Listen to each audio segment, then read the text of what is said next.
yürüttüğümüz sevgili yol arkadaşlarımız, hoş geldiniz.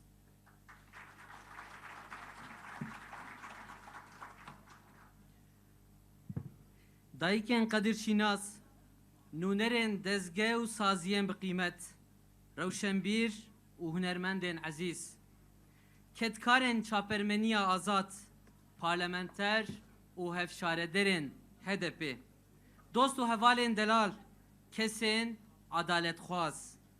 Ez û hemiya birêzdarî, dildarî, bi dilgermî li ser navê navenda HDP silav dikim. Hûn hemû bi xêr hatin, sersera, serçava hatin.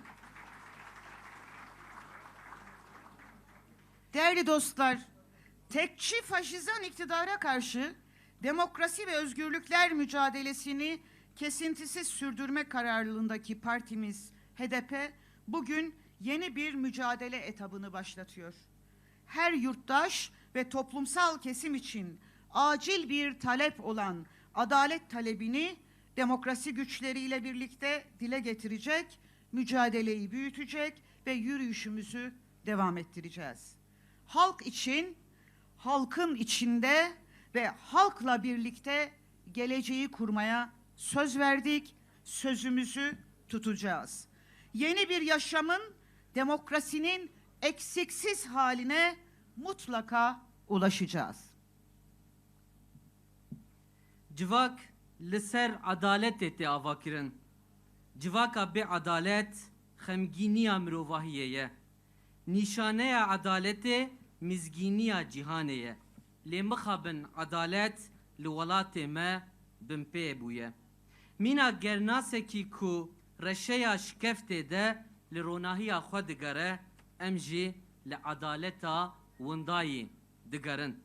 Ji ber ku em zanin çavên Berkîn, Ceylan, Uğur, Cemile li ser me ne. Dayika teybet li benda me ye.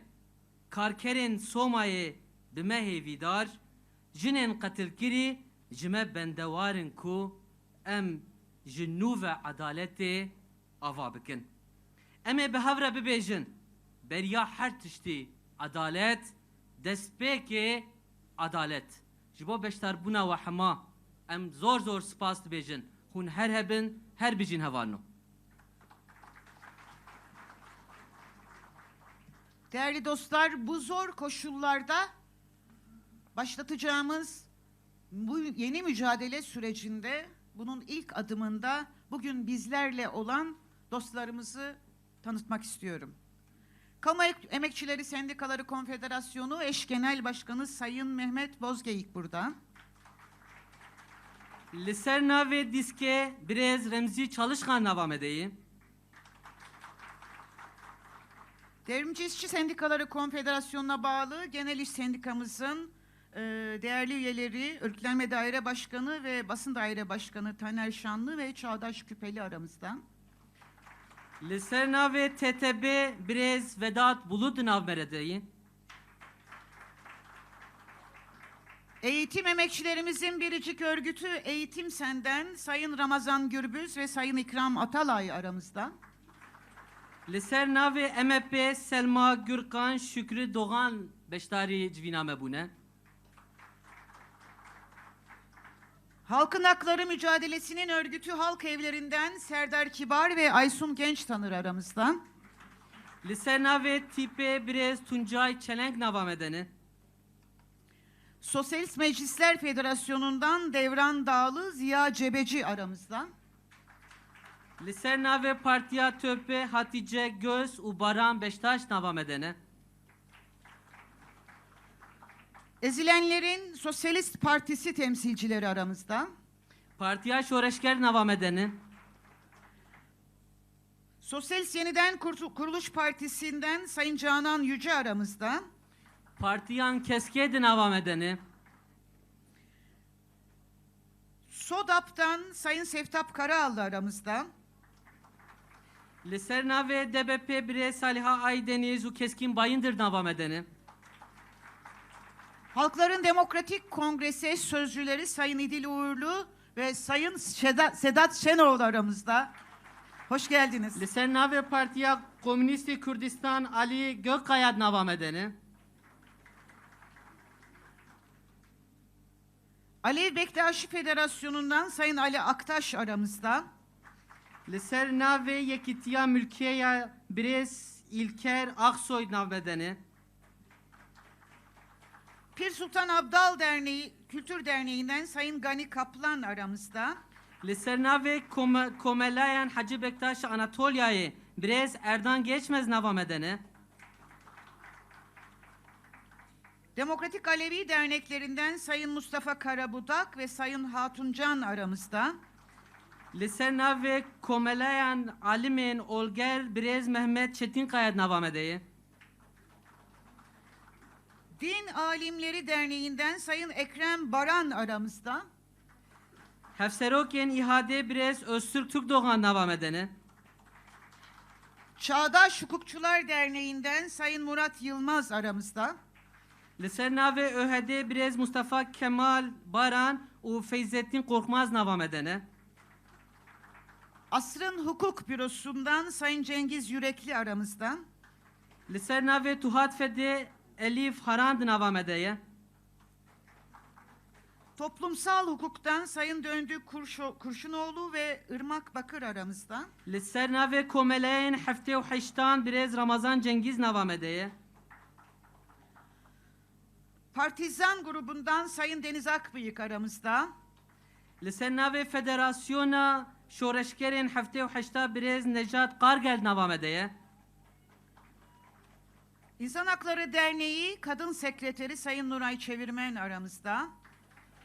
Lister nave Jinin Demokraten Nu Deniz Akbıyık navamedeye.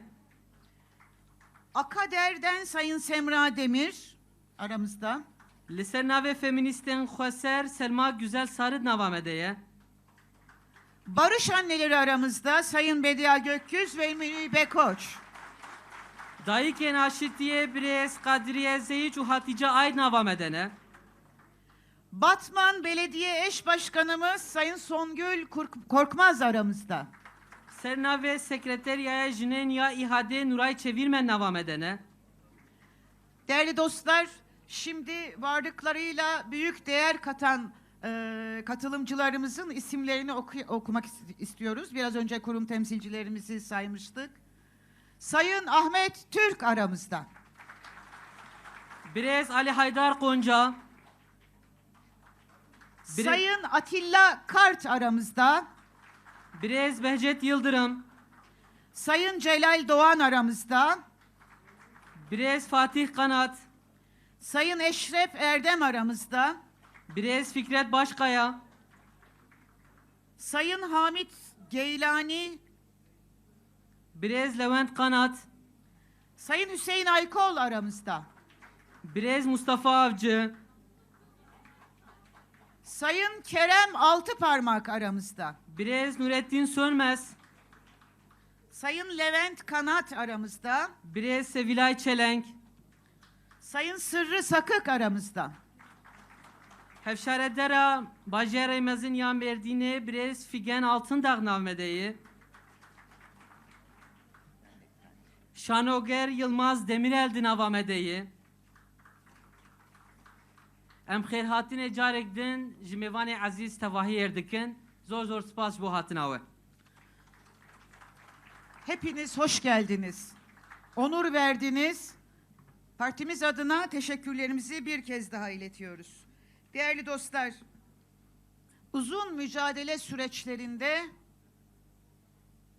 bir esirlik halini, rehin alma halini ama bulundukları kaç metrekare olursa olsun direnme halini tüm topluma göstermiş olan sevgili eski eş genel başkanlarımızın birkaç cümleleriyle programımızın devam ettirmek istiyoruz. Türkiye'de siyasi adaleti, toplumsal adaleti tesis etmek için güçlü adımlarla yürümeliyiz. Bizler sadece kendimiz için değil, herkes için adalet istiyoruz. Biz bir yerde adalet yerini bulmuyorsa ona sırtımızı dönmeyiz. Bir yerde birisinin hakkı yeniyorsa buna gözlerimizi kapatmayız. Bizim adalet anlayışımıza sığmaz bu. Adaletin terazisi Halkların Demokratik Partisi'dir. Adaleti hep birlikte arayacağız, bulacağız ve çıkaracağız. Figen Yüksekdağ'a selamlarımızı gönderiyoruz buradan. Usa dibêje heta niha min carekê jî ji dadgehan tehliya xwe nexwastiye ji ber ku ez dizanim yên ku min girtin û wek rehîneyê siyasî ez şandim girtîgehê nedadgerin. Ez dixwazim hûn bizanibin ku ez ê vê helwesta xwe bi biryar bidomînim. Lê belê vê carê ev de hewil didin ku me bilês û qaşo bi navê darizandinê mahkûm bikin û qaşo biryara darizandinê li her kesî bidin qebûlkirin. Ji xwe ji dadgehekê ku berê biryar daye ku ew ê biryara dadgehan mafên mirovan yan Ewropayê neyîne cî tiştekî din nayê hêvîkirin.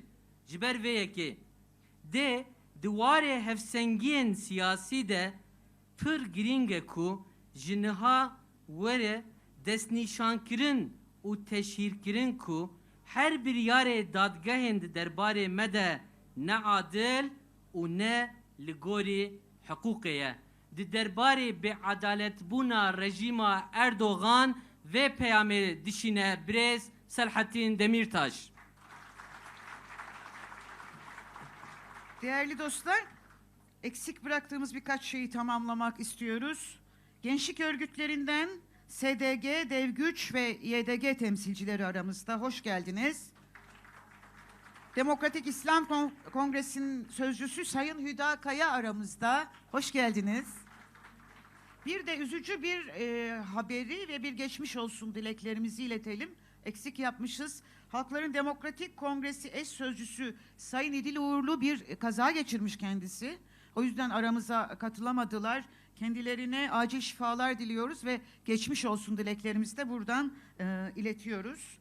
Değerli dostlar, bugün kampanya büyük bir neşeyle ve zor koşullarda başlıyor dedik ama kampanyayı sosyal medya alanında ve dijital dünyada da en başa çekmek için bir hashtag kampanyası başladı.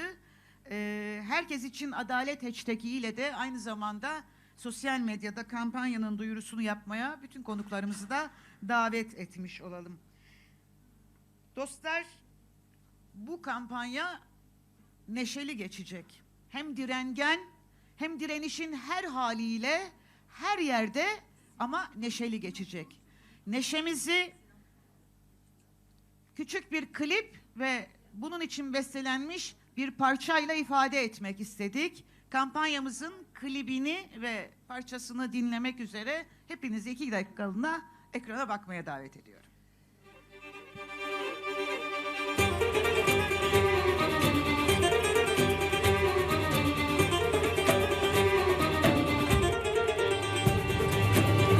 Artık bu esaret, kadına şiddet cinayet, aynı bahane rivayet, haykır haykır haykır haykır. Bitsin artık bu esaret, kadına şiddet cinayet, aynı bahane rivayet, haykır haykır haykır haykır. Herkes için adalet, haykır haykır haykır haykır.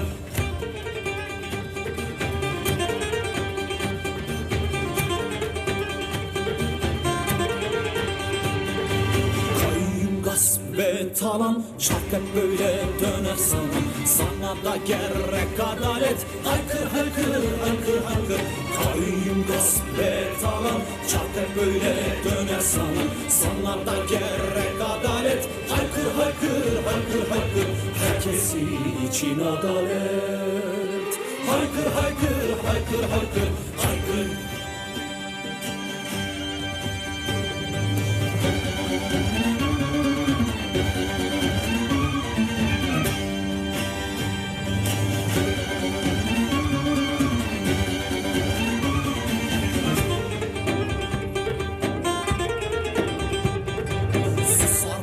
İzleyerek böyle gelmez adalet. Hep birlikte direnerek haykır haykır haykır haykır. Susarak izleyerek böyle gelmez adalet. Hep birlikte direnerek haykır Haykır haykır haykır haykır, herkes için adalet.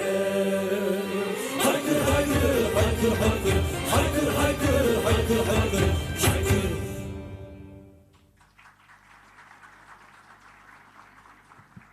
بقیره بناله لبس هرگاف به پیش هره دگوت هلبسفانه کی دلال ایدی زار جن پیروکال دشت گلی چیا و نوال کارکر کارمند کتکار و خباتکار herkes dinale dقیره و عدالت دخوازه دم دما خودی درکتنا عدالتیه دم دما قیرینا عدالتیه جبو کده هوالان زور زور سپاس جارگدن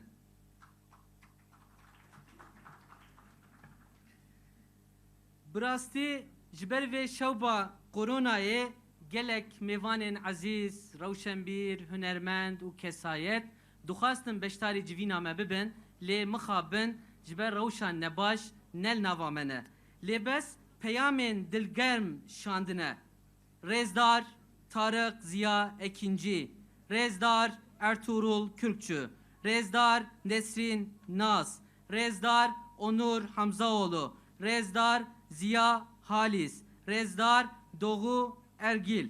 Fermo em behevre guhdari peyamen Ravşenbir Hunermendi Delal bikin.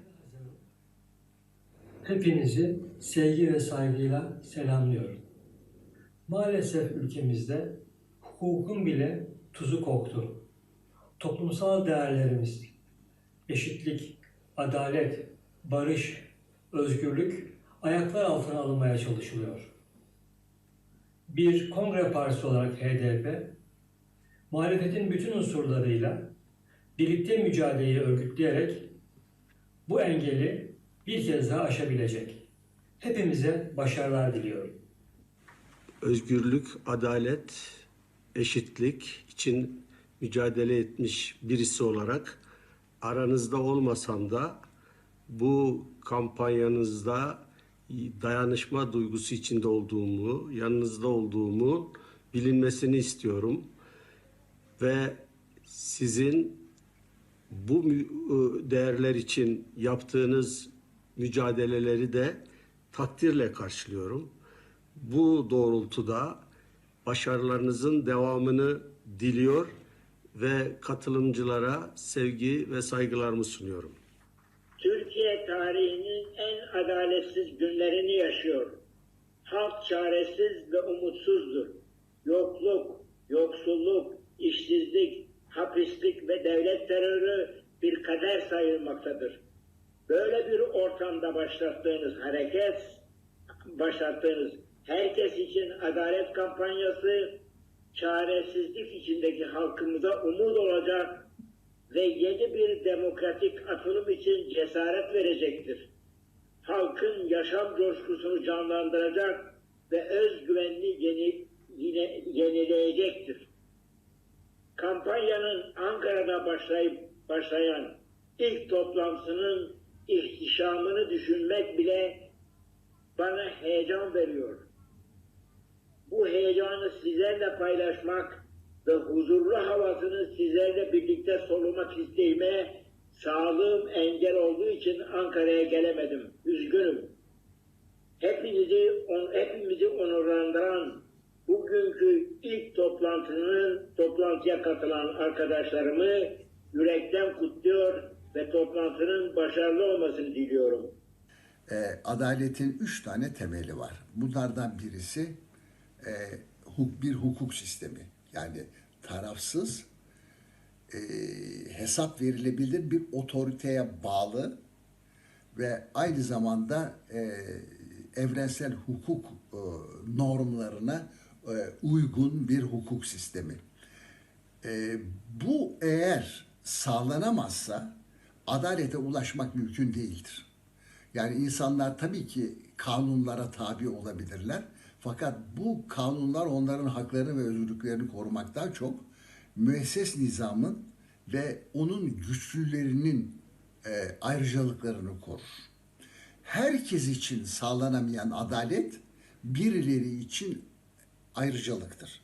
O yüzden adalet dediğimiz şey bireysel bir olgu değil, bir kamusal olgudur ve herkesi içine alması gerekli ve herkesin haklarını ve hukukunu koruması gerekli.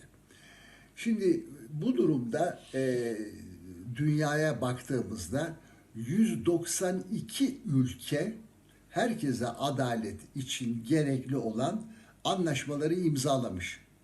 Fakat bu anlaşmanın gereklerini çok azı yerine getiriyor. Adil bir sistem için sadece uygun hukukun olması da yetmiyor. Sürdürülebilir bir kalkınmanın da olması ve insanların kendilerine yeterli yaşam olanaklarına sahip ve bunları sürdürebilir olması da gerekli. O yüzden bir çerçeve içinde baktığımızda adaleti biz sadece hukukla sınırlı değil, bir ahlaki sistem, yani insan onuruna, insan ihtiyaçlarına, insanın temel hak ve özgürlüklerine yönelik bir ahlaki düzen olarak görmek zorundayız. Herkese sevgilerimi ve saygılarımı sunuyorum. Başta anayasa ve anayasa mahkemesi olmak üzere gücü sınırlandıran tüm kurumlara ve kurallara elveda dediğimiz, kendini yasaların ve normların dışında gören ve açıkça evrensel hukuk kuralları beni bağlamaz diyebilen bir gücün gölgesinin ülkenin tamamını kapladığı bu günlerde hukuk ve adaleti konuşmaya çalışmak çok önemli ve değerli bir çabadır. Emeği geçen herkese teşekkürlerimi ve minnettarlığımı sunmak isterim. Hak, hukuk, adalet mücadelesi sizin de bildiğiniz gibi uzun bir mücadeledir, uzun bir yolculuktur. Ve bu yolculuk hiç bitmez. Mücadele ederek kazanılan haklar ancak mücadele ederek elde tutulur. Asıl önemli olan ve bana göre asıl başarı da durdurak bilmeden bu yolculuğu sürdürebilmektir. Toplumlar hep ileriye bakar. Bugünün dünden, yarının bugünden daha iyi olmasını bekleriz. Umut dediğimiz şey budur. Ama öyle zamanlar vardır ki akıl dışılık hükümranlığını ilan eder. Böyle anlarda cesaret olmazsa umut yeşertilemez. Şimdi vakit o vakit. Cesaretli olma ve umuda sıkı sıkıya sarılma vakti. Evet, hukuk yok. Asgari adalet ilkesi yok. Yasalar, kurallar ve normlar yok. Şeffaflık, hesap verebilirlik hiç yok. Veriler okunamaz ve karşılaştırılamaz. Bu nedenle biteviye bir krizden diğerine savrulup duruyoruz. Hepimizin yaşamı, özgürlüğü, kimliği, inancı, kaynakları, ekmeği, işi ve yaşadığımız çevre, soluduğumuz hava birilerinin iki dudağı arasında. Hukuk suratının ortasına, tam ortasına kocaman bir yumruk yedi. Kemal Gözler Hoca'nın ifadesiyle temel hak ve hürriyetleri korumak amacıyla tasarlanan anayasal ve hukuki mekanizmalar temel hak ve hürriyetlere müdahale etme aracına dönüştü. Hakimler temel hak ve hürriyetleri koruyan değil, tersine temel hak ve hürriyetlere müdahale eden görevliler haline geldi. Artık hukuk siyaseti çerçevelendirmiyor. O siyasetin cenderesi altında siyaset hukuku çerçevelendiriyor. Hukuk bugün havuç ve sopa araçları da indirgenmiş durumda. İtaat edenlere havuç, itiraz edenlere sopa. Bunu açık açık anayasal ilkelerin uygulanmamasını görmezden gelerek yapıyorlar. Anayasa, yasalar ve kurallar yok sayıldığı için adaletten umut kesilmiş ne yazık ki. Bu nedenle toplumun büyük çoğunluğu iyiyi ve geleceği umut etmeye cesaret edemiyor. Bu dönemin kısa ya da uzun sürmesi, az ya da yıkıcı olması bizlere bağlı. Eğer herkes sadece kendi bahçesindeki insanların hak mücadelesini yapmaktan vazgeçer, kendi iktidar alanlarının ve konforlarının dışına çıkar, yan yana bir arada ortak bir yaşamı inşa etmek için çalışır ve kendisi kadar öteki içinde mücadele ederse bu girdaptan kısa sürede çıkabiliriz. Gerçek baskıyla, şiddetle ortadan kaldırılmak istendiğinde o gerçeklere en zor koşullarda sahip çıkmak bir tür inanç gerektirir. Tıpkı bugün olduğu gibi. O inanç başkalarının, kalabalıkların, kitlelerin ölçüleriyle yaşayamaz. Onu büyüten ve ölümsüz kılan kendi doğrularına olan sadakattır. Adalete inanmak ve onu savunmak sarsılmaz bir inanca sahip olmayı gerektirir. O sarsılmaz inanca sahip olanların umudu toplumu dirençli tutar. Evet, herkes için adalet istemek ve bunu savunmak. Bu nedenle çok önemli ve çok değerlidir. Bu umut ve heyecanın doğması için toplumun bireylerini, bütün bireylerini kapsayacak, ne olursa olsun, kim olursa olsun herkesin duygularına, özlemlerine, beklentilerine cevap verecek, kaygılarını dağıtacak, toplumun kendine güvenini sağlayacak bir ülke tasavvuru ve insanları bu tasavvur etrafında buluşturacak bir çabaya şiddetle ihtiyacımız var. Sizler bu çabayı önünüze konan tüm engelleri aşarak sürdürüyorsunuz. İyimser değilim ama umutluyum. Sizin çabanız bu umudumun temelidir. Ben herkese sevgilerimi ve saygılarımı sunuyor ve herkes, hepimiz için eşitliğin, adaletin, özgürlük ve demokrasinin aydınlığında barış ve huzur dolu bir gelecek temenni ediyorum. Saygılarımla. Halkların Demokratik Partisi'nin bugün başlattığı Herkes İçin Adalet kampanyasında buluşmaya gelen herkesi sevgi ve saygıyla selamlıyorum. Partimiz bu kampanyayı da başarıyla sürdürüp sonuçlarına ulaştıracaktır. Bundan hiç kuşku duymuyorum. Adalet en genel evrensel tanımıyla hak olanın elde edilmesi ilkesinin gerçekleşmesidir. Demek ki adalet aynı zamanda kişilerin ve toplulukların hakkı olanın onlardan geri alınamaması, kimsenin hak etmediğini elde edememesidir de. Öyleyse adaletsizliğin bir toplumsal afete dönüştüğü Erdoğan rejiminde eş başkanlarımızdan daha dün aramıza katılan en yeni üyeye kadar tüm HDP'liler için adalet talebiyle ayağa kalkmak hem bir hak hem bir görevdir. Adaletsizlik HDP'liler için soyut ve genel bir mesele değil, bizzat ruhumuzda ve tenimizde hissettiğimiz maddi ve manevi varlığımıza yöneltilmiş bir kurumsal saldırıdır. Erdoğan rejimi altında Halkların Demokratik Partisi'nin uğradığı ölçüde haksızlık, zulüm ve şiddete hiçbir parti uğramadı. Ne yazık ki bu zulme Türkiye Büyük Millet Meclisi'ndeki bütün partiler de ortak oldu. Elbette her onurlu insan gibi bu adaletsizliğe isyan ettik ve ediyoruz. Hakkımız olanı geri istiyoruz ve hakkımız olanı geri alacağız. Halklarımızın önder ve temsilcilerini, eş başkanlarımızı, vekillerimizi, belediye eş başkanlarımızı, meclis üyelerimizi, özgürlük için mücadele eden herkesi zindanlardan elbet özgürleştireceğiz. Bu halklarımıza sırf partimize oy verdiği için zulme uğrayan, yaşamları ellerinden alınan seçmenlerimize boynumuzun borcudur. Ancak bir tek kişiye bile olsun adaletsizlik edilebilmesi için herkesin hakkının çiğnenmesi, herkese adaletsizlik edilmesi gerekir. HDP'nin adaletsizlikle sınanması da işte bundan. HDP adaletsizliğe uğruyor çünkü HDP herkes için, sadece Kürtler ya da Türkler için değil, zulme uğrayan herkes için, bütün onuru çiğnenenler için, bütün kimliği inkar edilenler için, bütün hakkı yenenler için, bütün açlar, bütün yetimler, bütün yoksulların hakkı için, bütün kadınlar, bütün LGBT'yi, bütün insanlar korkusuzca yaşasın, hakkı olanı alsın diye mücadele ediyor.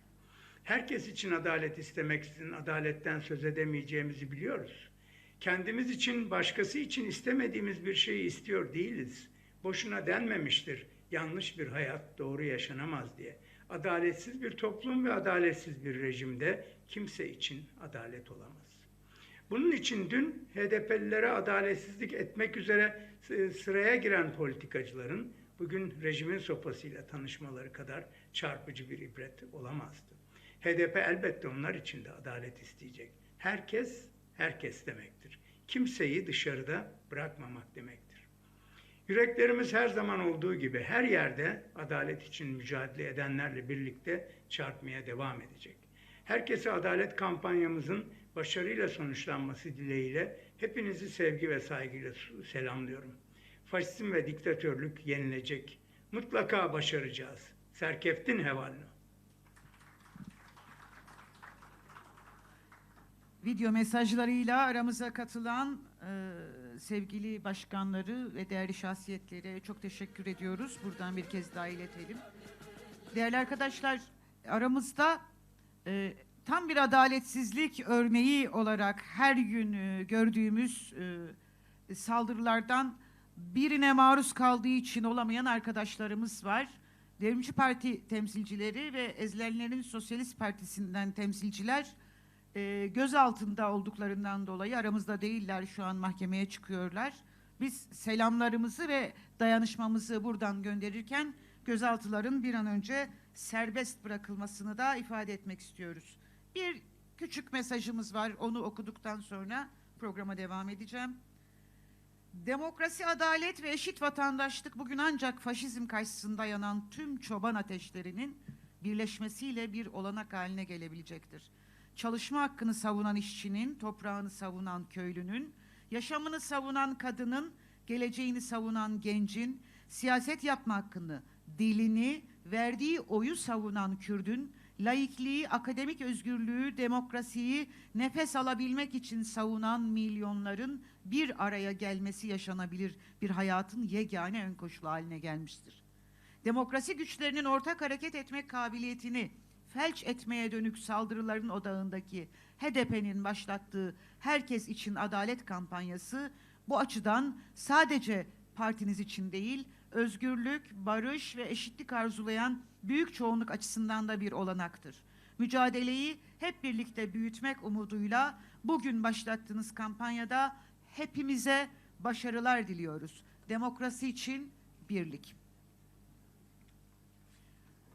Değerli arkadaşlar, aş için, iş için, doğa için, barış için, ana dil için, gençlik için, kadınlar için, tutsaklar için, gençler için, ez cümle herkes için istediğimiz adalet kampanyamızın kamuoyuyla buluşma anına sevgili eş başkanlarımızın sunumuna geldik. 1-2 dakika bir kürsü düzenlemesi yaptıktan sonra ve sunuma geçmek istiyoruz.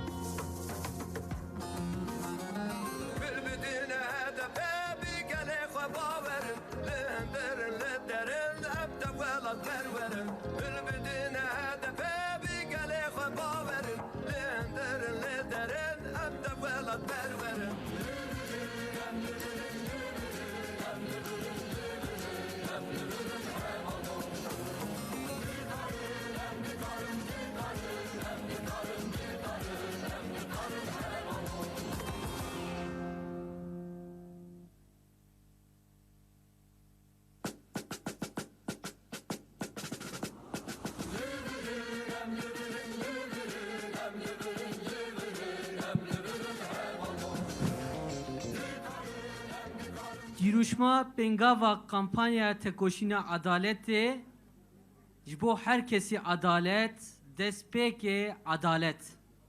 Anhaji, jibo herkesi gelo em çima adaleti dukhazın, jibo penasekirina wena, her du hefseroken gişti, yen partiyan HDP ve ben braya giştiri, narinen partiyame, bihijin gela. Brez, Pervin Buldan, Brez, Mithat, Sancar. Kerem Bekin Serdiki. Sayın Pervin Buldan ve Sayın Mithat Sancar. Buyurun.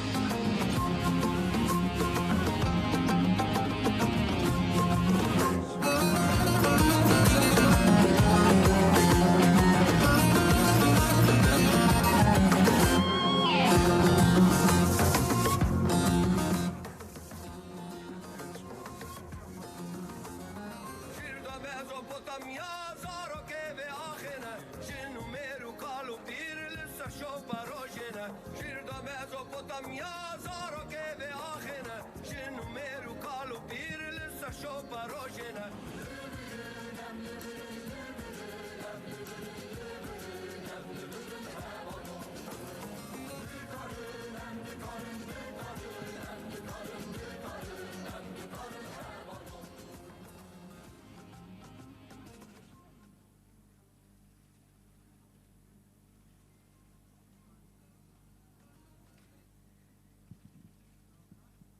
Değerli konuklar, çok kıymetli misafirlerimiz, demokratik kurumların değerli temsilcileri, değerli milletvekili arkadaşlarım, sevgili kadın yoldaşlarım, değerli halkımız ve basının değerli emekçileri. Herkes için adalet kampanyamızı halklarımızla ve değerli kamuoyuyla paylaşmak üzere bugün burada birlikteyiz. Toplantımıza hoş geldiniz, güç kattınız, onur verdiniz. Hepinizi sevgiyle, saygıyla selamlıyorum. Herhatın serseran, serçavan. Evet, herkes için her yerde, her dilde, her zaman adalet diyoruz. Türkiye'de uzun süredir yaşanan ekonomik, sosyal ve siyasal kriz, bir adaletsizlik ve eşitsizlik rejimi olan Cumhurbaşkanlığı hükümet sistemi ile yaşamın tüm alanlarına sirayet etmektedir.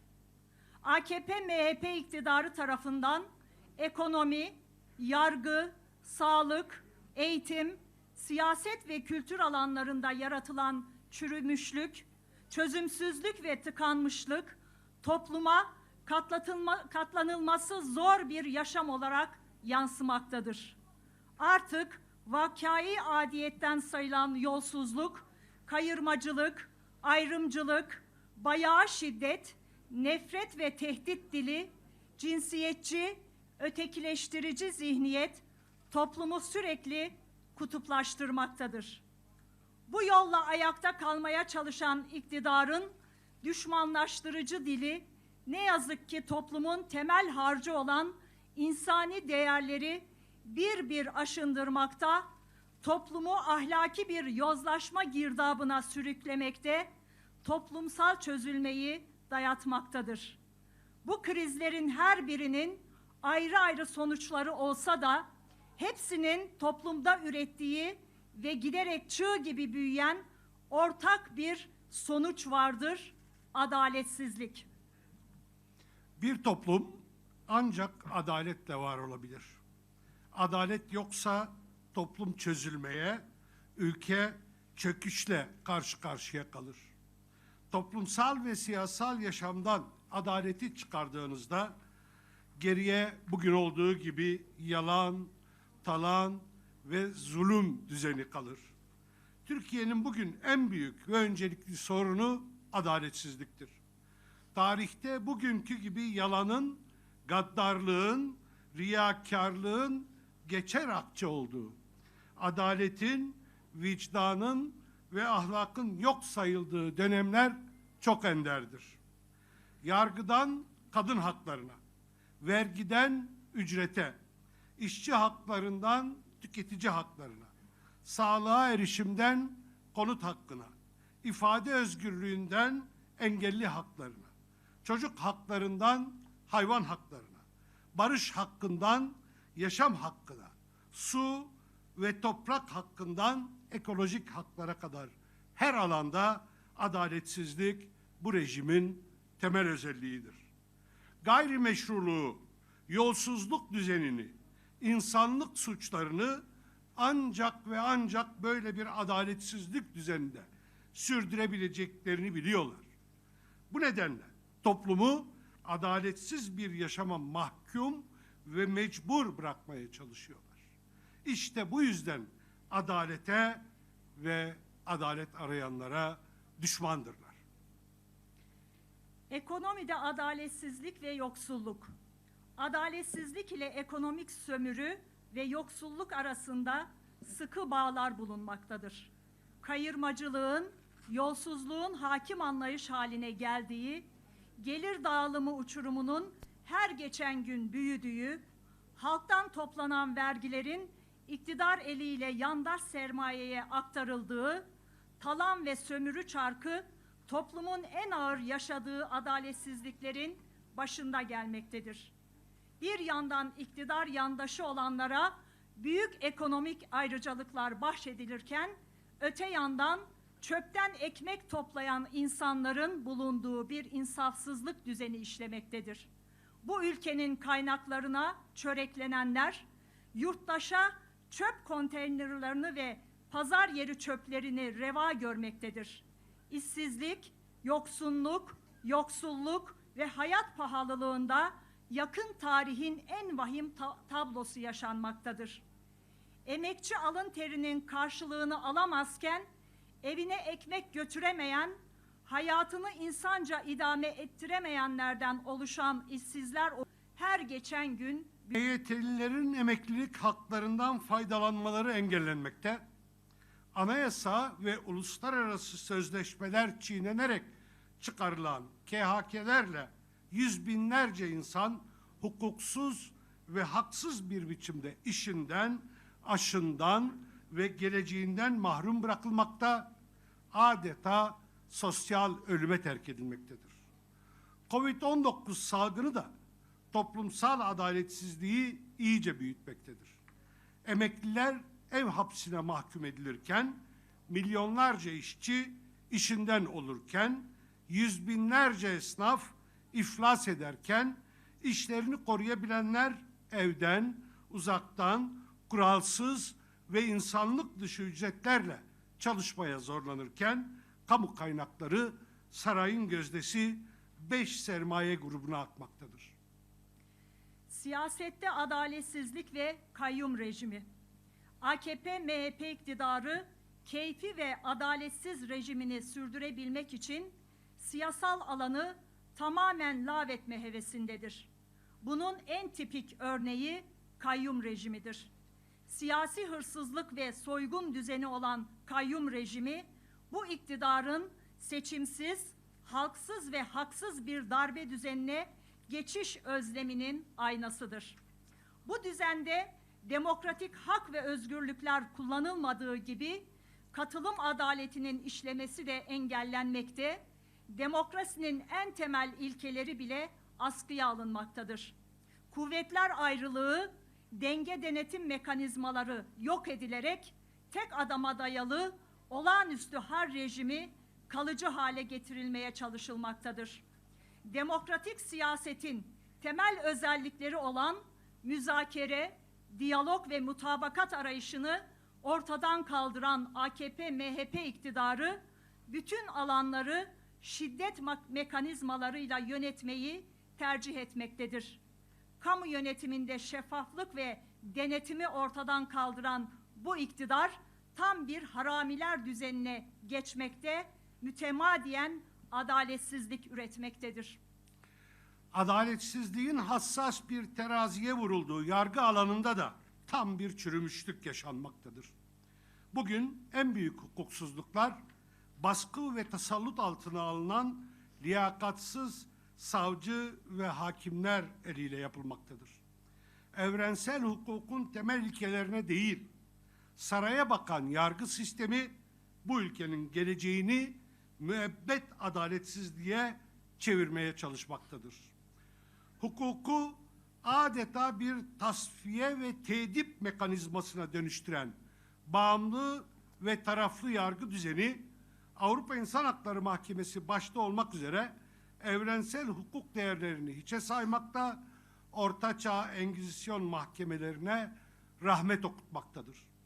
Adaletsizlik bütün toplumu bir uçtan ötekine kat ederken, 2015'ten bu yana siyasal alanda Halkların Demokratik Partisi'ni, toplumsal alanda Kürt halkını mevcut hukukun da ötesine geçerek bertaraf etmeyi hedefleyen bir paralel düşman hukuku düzeni işletilmektedir.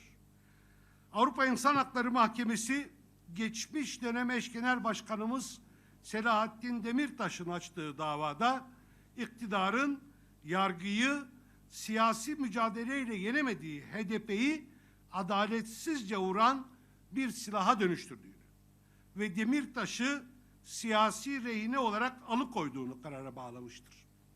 İktidar, Avrupa İnsan Hakları Mahkemesi'nin bu kararına uymayacağını ilan ederek uluslararası yargının sarayın yargıya emir verdiğine dair tespitini doğrulamaktadır. Adalet sarayları, sarayın adaletsizliğini temsil eden adaletsizlik saraylarına dönüşmüştür. Tanınma adaletsizliği ve çözümsüzlük. AKP-MHP iktidarı kökten adaletsizliğe dayanan harami düzenini ne pahasına olursa olsun sürdürme gayreti içerisindedir. Halkın desteği ve rızasıyla ayakta kalamayacağını bildiğinden toplumu sürekli kutuplaştırarak, ötekileştirerek, nefret dilini yaygınlaştırarak cebir ve şiddetle ömrünü uzatma arayışındadır. Düşmanlaştırıcı nefret dilini ise Kürtler başta olmak üzere toplumun kimlik, inanç ve cinsiyet ve aynı zamanda kültürel farklılıklarına yöneltmektedir. Kürt halkının en doğal ve insani hakkı olan kültür, kimlik, ana dilinde eğitim ve kendini özgürce ifade etme hakları gasp edilmekte, bunların talep edilmesi bile ceza konusu yapılmaktadır. Hukuk ve kanun dışı oluşturulan kayyum rejimiyle Kürtlerin seçme ve seçilme hakkı gasp edilmekte, yerel demokrasi, yerelden ve yerinden yönetim imkanları ve hakkı yok edilmektedir. Tek adam yönetimi, Kürt sorununda çözümsüzlüğü esas alarak Türkiye halklarının huzuru, refahı ve geleceğiyle tehlikeli bir şekilde oynamaktadır. Çözümsüz bırakılan Kürt sorunu, demokrasi ve adalet krizini her alanda derinleştirmektedir. Krizleri çoğaltıp bunun üzerinden güvenlikçi politikalarla ülkeyi yönetmeye çalışan bu anlayış, demokratik çözümün önünde en büyük engel olarak durmaktadır.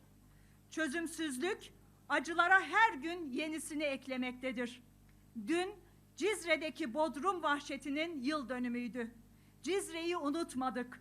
Bu vesileyle yaşamları yitirenleri anıyor ve bir daha bu karanlık sürecin yaşanmaması için demokratik, barışçıl, çözüm ve adalet mücadelesinde sonuna kadar ısrar edeceğimizi buradan bir kez daha belirtmek istiyorum.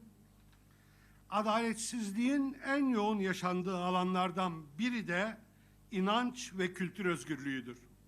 Özellikle Alevi toplumuna yönelik tarihi arka planı olan adaletsizliklere bu iktidar tarafından yenileri eklenmektedir. Aleviler de ayrımcı nefret dilinin hedefindedir.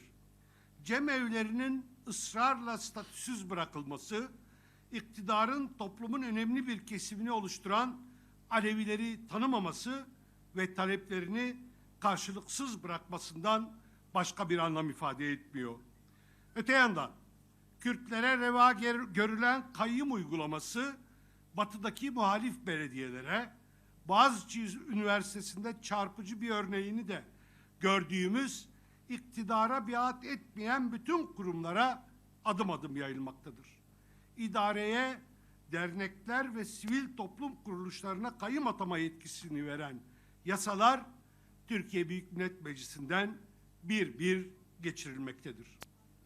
Cezaevlerinde adaletsizlik, hapishaneler her türlü insanlık dışı muamelenin sistematik olarak uygulandığı, yasalar bir yana asgari ahlaki ve vicdanı değerlerin dahi çiğnendiği yerler haline getirilmektedir. Evrensel bir suç olan tecrit işkencesi İmralı'da Sayın Öcalan ve diğer hükümlülere karşı siyasi bir baskı aracı olarak kullanılmaktadır. CPT raporlarının ve Avrupa Konseyi kararlarının açıkça tespit ettiği hukuksuzluklar ağırlaştırılmış bir tecrit rejimi biçiminde sürdürülmektedir. Bu duruma direnen siyasi tutsakların başlattıkları dönüşümlü ve süresiz açlık grevinde 74 gün geçilmiştir. Hapishane ve gözaltı merkezlerinde uygulanan çıplak arama işkencesi normalleştirilmektedir.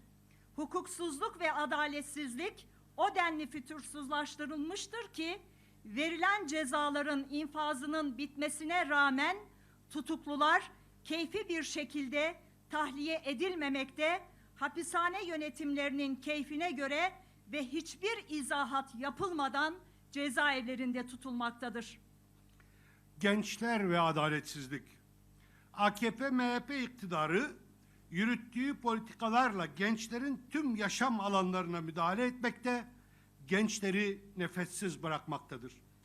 İtaat ve biat etmeyen gençliği tehlike ve düşman olarak gören iktidar, gençleri eleştirel düşünmekten, mücadeleden, özgürlüklerini savunmaktan ve siyasetten uzaklaştırmak için her türlü zorbalığa başvurmaktadır. KHK'ler ile demokrat ve muhalif öğretim üyelerini üniversitelerden uzaklaştırmak, kampüsleri kollukla doldurmak, kayyum rektörler atamak adaletsizliğin sadece bazı görüntüleridir. Boğaziçi Üniversitesi öğrencileri şahsında tüm muhalif üniversite öğrencileri hedef alınmaktadır. Gençlerin yaşadığı en büyük sorunların başında işsizlik gelmektedir. Bugün genç işsizlik %30'lara dayanmaktadır. İktidarın gençlere yönelik politikaları onları geleceksizliğe mahkum etmektedir. Bu nedenle adaletsizliği en yoğun yaşayan toplum kesimlerinin başında hoyratça politikalara ve saldırılara maruz kalan gençler gelmektedir. Gençlerden korkan bu iktidarın hukuk dışılıkları tehlikeli bir yere doğru gitmektedir.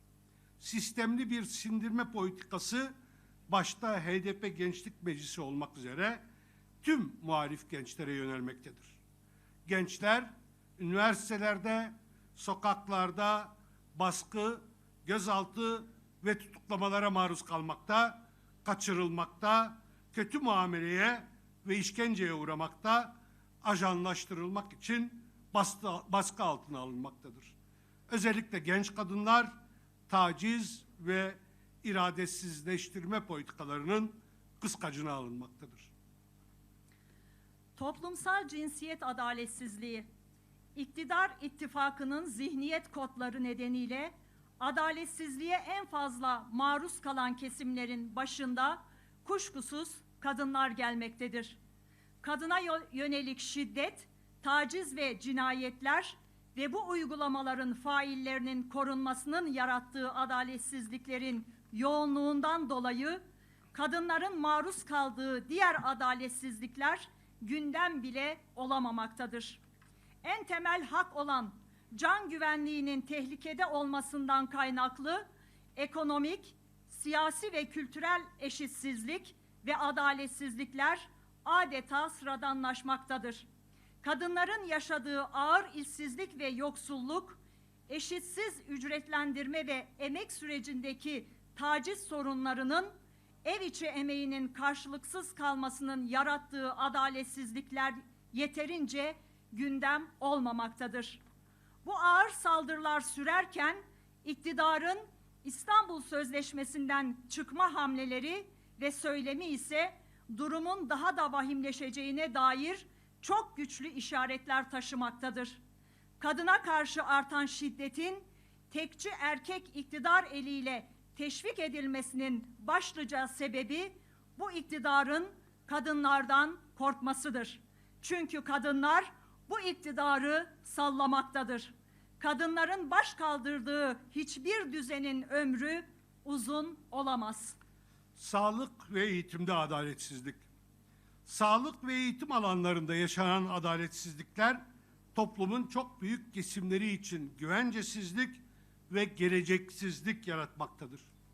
Kamu kaynakları bu alanlarda halkın hizmetine sunulmamakta, parası olanlar nitelikli sağlık ve eğitim hizmeti alabilmektedir. Pandemi her daim sorunlu olan bu alanlardaki adaletsizliğin derinliğini ve büyüklüğünü daha çarpıcı bir biçimde gözler önüne sermektedir. Covid-19 salgını bağlamında adaletsizlik, halk sağlığı gereklerini çiğneyen bir keyfi yönetim statüsü edinmektedir. 65 yaş üstü gruba yönelik acımasız ayrımcılık, ilkesizce uygulanan sokağa çıkma yasakları, sağlık çalışanlarının hiçbir ek ödeme olmaksızın uzun süreler boyunca ve rotasyonsuz çalıştırılmaları, aşı sağlama ve uygulamadaki adaletsizlikler de rejimin toplum sağlığını ve insan hayatını hiçe sayan yönetim anlayışının acı örnekleridir. İklim adaletsizliği ve doğanın tahribi. Adaletsizliğin en tahripkar uygulamalarının yürütüldüğü alanlardan biri de doğadır. Türkiye bir yandan gelişmiş ülkelerin çöp depolama alanı haline getirilirken, diğer yandan yeraltı kaynakları yandaş şirketlere doğa katliamı pahasında peşkeş çekilmektedir. İktidar öncelikle tarıma elverişli toprakları, ormanları, kırsal alanları, su kaynaklarını ve sulak bölgeleri çoraklaştıran yatırımlara, ÇED raporlarının göz ardı edildiği maden sahaları uygulamalarına, büyük ölçekli yapı ve yol inşaatlarına, İstanbul Kanalı gibi rant projelerine yönelerek ve Paris İklim Sözleşmesi'ni imzalamaktan kaçınarak hem küresel hem yerel ölçekte iklim adaletsizliğini, toprak ve su adaletsizliğini derinleştirmektedir. İktidar siyaseti rekabet değil, düşmanlık olarak görmektedir. Adaletsizliklerin her biri bir toplum kesimini, bir siyasal gücü, bir çıkar grubunu ötekilerden daha az veya çok etkilese de her adaletsizlik bir başka adaletsizliğin önünü açmaktadır. Adaletsizlik bir yönetim ilkesi haline gelmekte, çürüme bütün toplumu sarmaktadır. Böyle bir toplumsal ve ahlaki iklim sıradan faşizmin boy atması için de uygun toplumsal zemini oluşturmaktadır. Siyaset ile gangsterlik birbirine karışmakta, kimi siyasetçiler rakiplerini dövdürmekle övünmekte, cezasız kalan her zorbalık saldırganların daha da azgınlaşmasına yol açmaktadır. İktidar kaybettiğini gördükçe hırçınlaşmakta, şiddet bütün anlaşmazlıkların çözüm anahtarı, hakaret en muteber dil haline getirilmekte ve korku iklimi yaratılmaktadır. Bu adaletsizlikler düzeninin daha fazla sürdürülmesi mümkün değildir. Bu tehlikeli gidişata dur demek, toplumun tüm kesimlerinin nefes almasını sağlamak, sorunların müzakere ve diyalogla çözüleceği zemini yaratmak, adalet özlemi taşıyan herkesin ortak görevidir. Adaleti ancak tüm farklılıklarımızla el ele vererek ve hep birlikte mücadeleyle sağlayabiliriz. Herkes için adalet demenin şimdi tam zamanıdır. Herkes için adalet mücadelesine çağırıyoruz. Toplumun adalet arayışına ses ve nefes olacağız. Bütün alanlardaki adalet taleplerini siyasal ve toplumsal mücadelemizin merkezine yerleştireceğiz. İşsizliğe, yoksulluğa, yolsuzluğa, hayat pahalılığına, sömürüye, talana, gelir uçurumuna karşı mücadeleleri büyüteceğiz. Kayırmacılığa, ayrımcılığa, şiddet ve nefret diline, kutuplaştırıcı politikalara karşı direneceğiz. Farklı halkların ve inanç gruplarının haklarını, hukuklarını, kültür, kimlik ve ana dillerini özgürce kullanabilmeleri mücadelemizi kararlı bir biçimde sürdüreceğiz. Kadın kırımına ve kadına yönelik şiddete, kadın yoksulluğu ve işsizliğine karşı mücadeleyi büyütecek İstanbul Sözleşmesi'ni daha güçlü sahipleneceğiz. Gençliğe karşı tüm hoyrat politikaların karşısında duracağız. Doğa katliamını ve tahribatını durduracağız. Bütün toplumsal ve demokratik muhalefet güçlerinin özgürce siyaset yapma hakkını savunacağız. Demirtaş, Kavala, Berberoğlu örneklerinde olduğu gibi AYM ve AHİM tarafından verilen kararların uygulanmasını sağlayacağız. Cezaevlerinde hüküm süren şiddet, zorbalık, tecrit ve hak gasplarını sona erdireceğiz. Toplumsal adaleti sağlamak için bugünden itibaren Haziran 2021'e kadar 4 ay sürecek herkes için adalet seferberliğini başlatıyoruz. Kadınlarla, işçilerle, emekçilerle, esnafla, gençlerle, köylü ve çiftçilerle, engellilerle, emeklilerle, ana dili hakları, yönetim hakları, kimlik, kültür ve inanç hakları çiğnenen tüm halklarla buluşarak, etkinliklerle ve akla gelebilecek bütün ifade biçimlerine başvurarak, Türkiye halklarının konuştuğu bütün dillerde adaletin daha yaygın, daha etkin telaffuz edilmesi için çaba göstereceğiz. Hedefimiz her türlü adaletsizliğe itiraz eden ve faşizmin kurumsallaşmasına karşı hareket halinde olan toplumsal, siyasal ve kültürel bütün güçlerin buluşmalarını sağlamaktır. Böylece geleceğin demokrasi ittifakının en yaygın ve geniş toplumsal temel üzerinde oluşturulmasına yönelik güçlü bir adım atılmış olacaktır. Bu süreçte hem siyasetin toplumsal mücadelelerle doğrultu kazanması hem de toplumsal mücadelelerin siyasete yeni bir soluk vermesi için parlamenter alan ile toplumsal özgürlük mücadelesi arasında güçlü bir etkileşim kurma çabası içinde olacağız. Çağrımız adalet isteyen herkesedir. Siyasal muhalefet başta olmak üzere tüm toplumsal muhalefete ve tek tek yurttaşlarımıza çağrıda bulunuyoruz. Daha fazla geç kalmadan iktidar ittifakının halklarımızı daha fazla yoksulluğa, açlığa ve sefalete, ekonomik, siyasi, ekolojik ve toplumsal yıkıma sürüklemeden hep birlikte herkes için adalet diye haykıralım. Demokratik, eşit ve adil bir ülke yaratmak elimizdedir. Türkiye'nin bütün demokratik ve toplumsal muhalefet güçlerini, bütün vicdanlı insanlarını bu adaletsiz, haksız ve zorba rejim karşısında güçlerini birleştirmeye, mücadeleyi ortaklaştırmaya çağırıyoruz. Adaletsiz yaşanmaz, adaleti aranır olmaktan çıkartalım ve yaşanır hale getirelim. Yaşamı adaletli kılalım. Herkes için, her yerde, her dilde, her zaman adalet. Yolumuz açık olsun arkadaşlar. Serkeftin.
Ji bo axaftinên xwe zor spas ji birêz Pervîn Buldu